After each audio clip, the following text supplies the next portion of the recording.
Welcome on in Asylum. It's your boy Insane to Telf. Just going to give you a run through on the program that I use, which is Adobe Illustrator. It'll just be an absolute basic fundamentals video at the moment on the functionality of the program.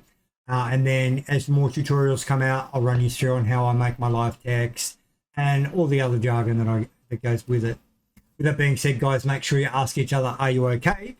They're the three simple words that Belle asked me that saved my life. And you never know, it could actually save someone that you love.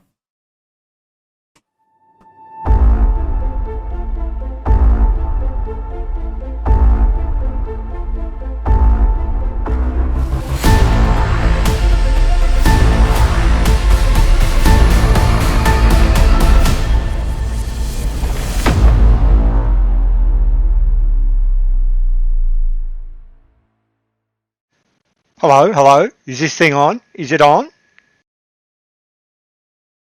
All right, let's crack straight into it. So the program I use is Adobe Illustrator. It's part of the Creative Cloud suite. You can get a copy of this over at adobe.com. There is a free trial, as you can see just here. I recommend grabbing it, giving it a go, and if you do pick it up and you find that this program is for you, by all means go ahead and purchase it. There is a monthly subscription cost. I make absolutely nothing, not a sponsored deal. It's just a program that I find best to get the best results for what I'm doing. So once you've got your free copy from over at adobe.com, or you've purchased your monthly subscription, you'll open up Creative Cloud. Creative Cloud itself doesn't come with any of the programs installed. It'll have what's available on your plan. Go ahead and select the ones that you want to install and install those onto your computer. I've already got a whole bunch installed. Highly recommend Adobe Illustrator because that's what these tutorials are going to be about. Okay, so when we're starting out for the first time in Adobe, we want to keep it nice and simple, guys. Just come up to New File on the top left-hand side. Make sure it's got pixels selected and put in the size of the document you want to make. Just a note, most computer screens are actually horizontal. However, I do all my designs vertically because a lot of it goes to all your mobile phone applications nowadays.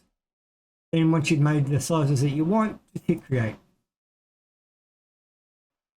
Okay, now that we've got our document open, what we want to keep our eye on is to make sure our docs are open. Come up to the Windows tab, make sure Appearance, Color, Gradient, and Layers is open. These will unlock all the different docs that you can then place wherever you want on the screen. Now that you have all the docs open, let's run through some of the tools down the side, the key tools that you're going to need to worry about. I'm not going to cover them all. First one up the top here is your selection tool. This one here is your direct selection so that you can select specific nodes in your objects. This one here is the curvature tool. This will allow you to add and subtract nodes from your objects. This is your object tool, and this is your text tool. Pretty much they are the main tools that you need to worry about to achieve any sort of gamer tag. In these tutorials, I won't actually be teaching you how to draw because it's not my place to teach someone how to draw. I will show you a few basic fundamentals, things like making, an eyeball or something like that, just something simple so that we've got at least a logo of some sort at the end of this. And it's going to be the most basic of basics. Most people don't realize that most of the drawings can be done with just object shapes. However, if you are a little bit more artistic, you can use all the different tools and then start making all the various shapes that you want to make your particular artwork.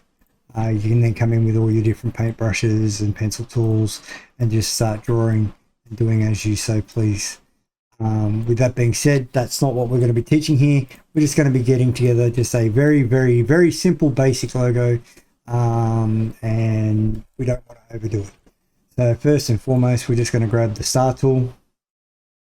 On our star, we want 5 points, so we use the up arrow to create more points on the star.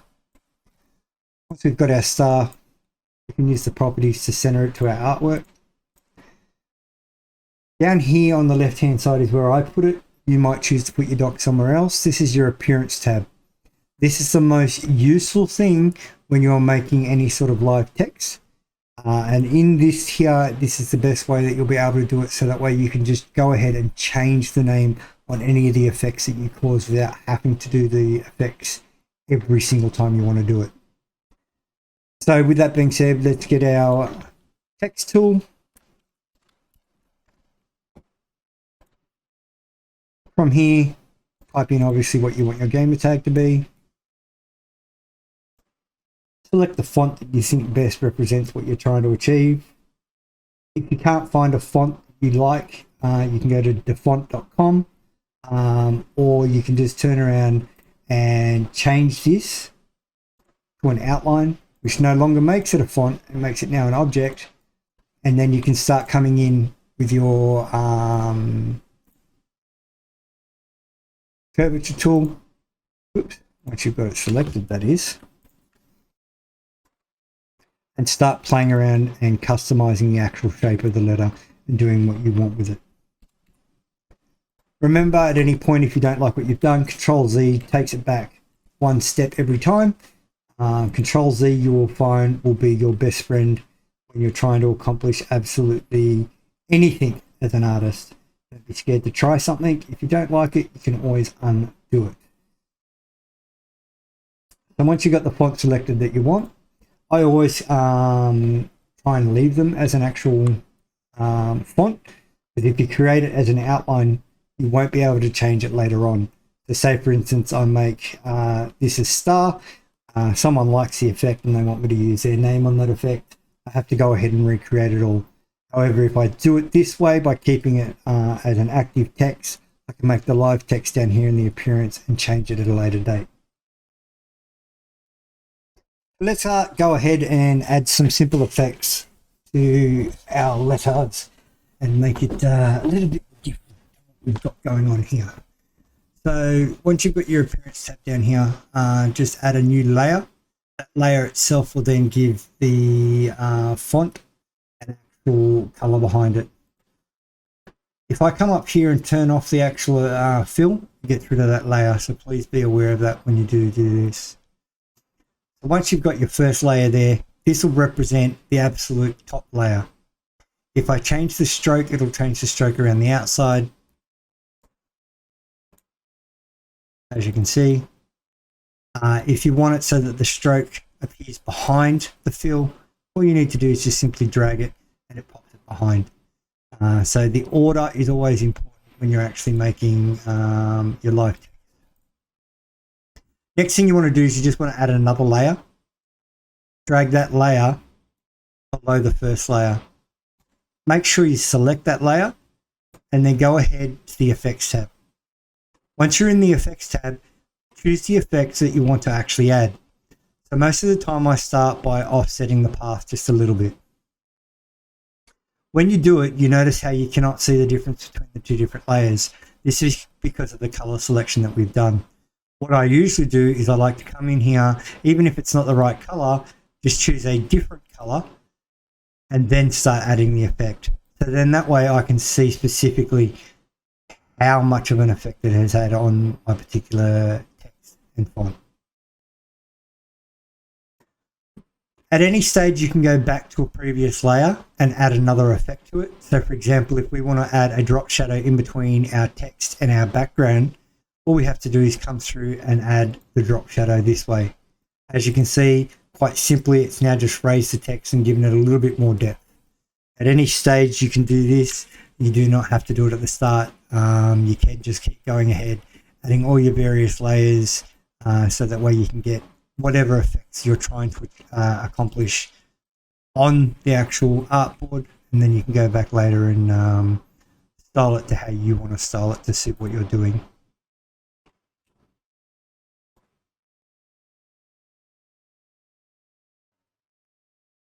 So now that I've got a few little offsets happening on this one here, I'll quickly add that one back in.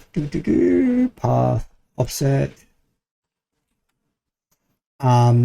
Maybe I want to go ahead and I want to create like a little arc, or I don't want the text to be straight. If I come in and select the individual layers and then try and add a warp, it will only do it to that particular layer. If you want to do an effect to every single layer in the live text, make sure you select the top. So that way it's selecting absolutely every layer. Come down to the effects button, come into the warp, and add the warp appropriate to how you want to do or what you want to achieve. The best part about all of this is that you can just keep playing until you get something that you particularly like yourself.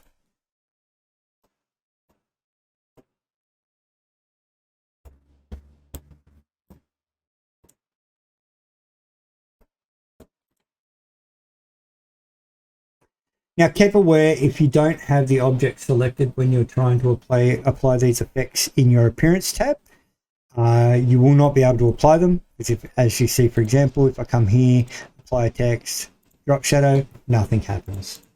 Okay, make sure you have the text selected, and then you can go ahead and add all your different effects that you so choose to do. From here, this is where I leave it to your imagination. The effects tab down the bottom here has so many different various things that you can play with and do and come up with different styles. This is also where Control Z comes into it, because if you do something to the actual text that you don't like, you can then just go ahead and undo it. With that being said, we're going to end it here for this one now. I want to see what you guys can come up with and what live text you can create. Make sure you ask each other, are you okay? And I want to see what amazing art you guys can come up with. Make sure you turn on the notification bell, so that way you can catch the next part of our tutorial where we go in depth in a little bit more of the functionality and the effects that you can do with Adobe Illustrator.